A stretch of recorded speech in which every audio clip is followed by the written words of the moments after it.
नीट पेपरफुटी प्रकरणात CBI doctor Manoj शिरुरेला माफीचा साक्षीदार करण्याच्या तयारीत। गुरुवारी रात्रभर शिरुरेची पुण्याच्या कार्यालयात कसून चौकशी। शिरुरेनं स्वतःच्या मुलासाठी मोटेगावकरकडून घेतला होता फुटलेला पेपर।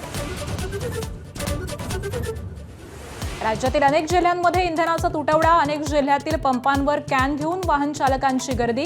नंदुरबारमध्ये बाटल्या आणि कॅनमध्ये पेट्रोल डिझेल विक्रीवर बंदी।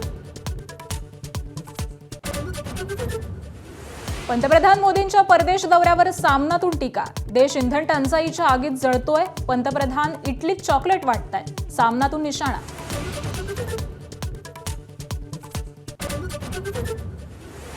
भाजप आमदार प्रसाद लाड घेणार मनोज जरांगेंची आंतरवाली सराटीत भेट। जरांगेंची आरक्षणासाठी 30 मे पासून उपोषणाची घोषणा।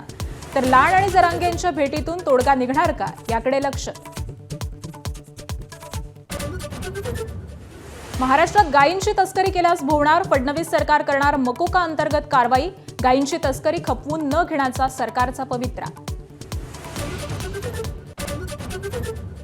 राज्यातील 36 पोलीस अधिकाऱ्यांच्या बदल्या। अनेक अधिकाऱ्यांना पदोन्नती जाहीर, तर काही अधिकाऱ्यांच्या पूर्वीच्या बदली आदेशांना स्थगिती।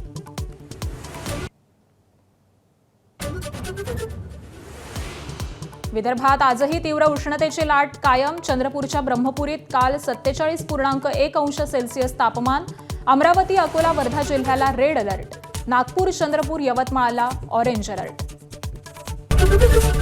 एबीपी माझा, उघडा डोळे बघा नीट।